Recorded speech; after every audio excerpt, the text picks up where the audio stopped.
உண்மையான எதிரி யாரு அரசியல்ல? இப்போதைக்கு பார்த்தா லீடிங்னா திமுக இருக்குன்றது எல்லாருக்கும் தெரிஞ்ச ஒரு விஷயம். மற்றபடி பார்த்தா எதுவுமே சொல்ல முடியாது, அந்த அளவுக்கு இருக்கு.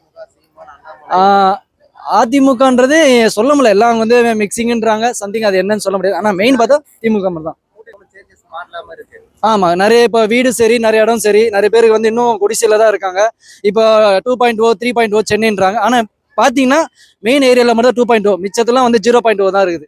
2026ல யாருக்கு ஓட்டு போடலாம்? இப்போதைக்கு பாத்தீங்கன்னா நான் செகண்ட் தேர்ட் ஓட்டு தான் போடுறேன். பாத்தீங்கன்னா நான் அண்ணனுக்கு தான் போற மாதிரி, விஜய் அண்ணனுக்கு தான் போற மாதிரி பிளான் பண்ணிருக்கேன். ஏன்னா இப்போ வரைக்கும் அவரோட பேசு எல்லாமே வந்து கொஞ்சம் வைப்ரேஷன் எல்லாம் இதாகுது. அதனால அவருக்கு போற ஐடியா எனக்கு வந்திருக்கு.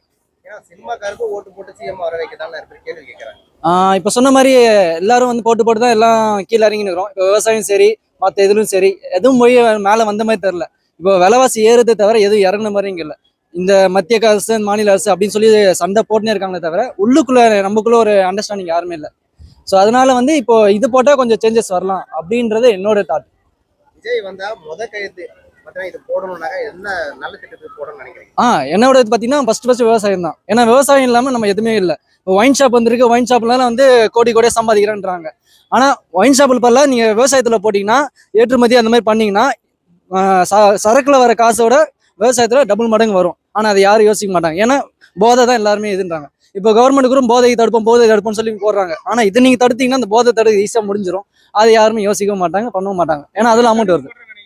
நஜி அதுதான், அதுல வருமானம் வருது, அதுல மறைக்க முடியாது, அதனால அது தடுக்க முடியாது அப்படின்ற மாதிரி இருக்காங்க. அது அவங்களோட மைண்ட் போல, அது அவங்க எடுத்து வைக்கிறாங்க. ஸோ இவங்க ஓட்டு போட்டு தான் இருக்கிறாங்க, அது மாற்றமே இல்லை. ஸோ ஒரு சேஞ்சஸ் வந்துச்சுன்னா ஸோ தெரிஞ்சிடும் யாரு எப்படி இருக்காங்க அப்படின்ட்டு.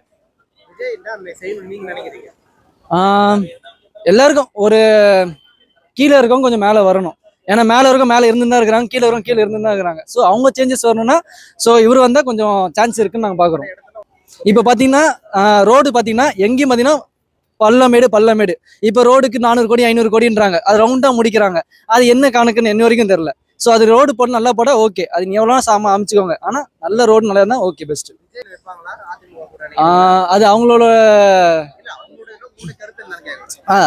அது எனக்கு தெரிஞ்ச வரைக்கும் இருக்க சான்சஸ் கம்மி தான் நினைக்கிறேன். ஏன்னா வச்சா கூட்டணி, ஏன்னா மோஸ்ட்டாக நிறைய கட்சி கூட்டணி வச்சு தான் கீழே போயிருக்காங்க. எக்ஸாம்பிள் வந்து விஜயகாந்த் சாரோட கட்சி கூட அந்த மாதிரி தான் நல்ல தனியாக இருந்தும் கொஞ்சம் ஜெயிச்ச மாதிரி நான் சொல்லியிருக்காங்க.